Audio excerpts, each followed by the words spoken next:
വിസ്മയ മോഹൻലാലിന്റെ ആദ്യ ചിത്രമായ തുടക്കം കണ്ട് അതിഗംഭീരം എന്നാണ് പ്രേക്ഷകർ പ്രതികരിക്കുന്നത്. അതിനിടെ സോഷ്യൽ മീഡിയയിൽ തനിക്കെതിരെ വന്ന ട്രോളുകളോടും വിമർശനങ്ങളോടും പ്രതികരിച്ചിരിക്കുകയാണ് വിസ്മയ. നായികയായുള്ള അരങ്ങേറ്റം, ആദ്യ സിനിമയുടെ excitement, trailer launch, press meet, നീട്ടിപ്പിടിച്ച മൈക്കുകൾ, മിന്നിച്ചിരിക്കുന്ന ക്യാമറ കണ്ണുകൾ എന്നിവയെല്ലാം എനിക്ക് പുതിയ അനുഭവങ്ങളായിരുന്നു. വിസ്മയത്തോടെ ഞാൻ അവയെല്ലാം നോക്കിക്കണ്ടു. ഉള്ളിലെ പേടിയും ചങ്കിടിപ്പും പുറത്തു കാണിക്കാതിരിക്കാൻ നന്നേ പാടുപെട്ടു. ചുമ്മാ ചിരിച്ചും ഇളകിയാടിയും പരിഭ്രമം പുറത്തു കാണിക്കാതിരിക്കാൻ ശ്രമിക്കുകയായിരുന്നു. പക്ഷേ എവിടെയോ ചെറുതായൊന്ന് പാളിപ്പോയി. സോഷ്യൽ മീഡിയ എന്നെ ട്രോളി. നിങ്ങൾ പലരും പ്രതീക്ഷിച്ചൊരു പെരുമാറ്റമല്ല എന്നിൽ നിന്നുണ്ടായതെന്ന് ഞാൻ മനസ്സിലാക്കുന്നു. എന്നാൽ മുൻകൂട്ടി എഴുതി തയ്യാറാക്കിയ തിരക്കഥയുടെ ബലത്തിലായിരുന്നില്ല സ്റ്റേജിലേക്ക് കയറിയത്. കയ്യടി നേടാൻ പാകത്തിലുള്ള ഡയലോഗുകളൊന്നും കരുതിയിരുന്നില്ല.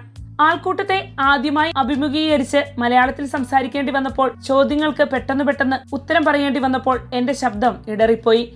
ഞാനാകെ നെർവസായി. വിസ്മയ പറയുന്നു.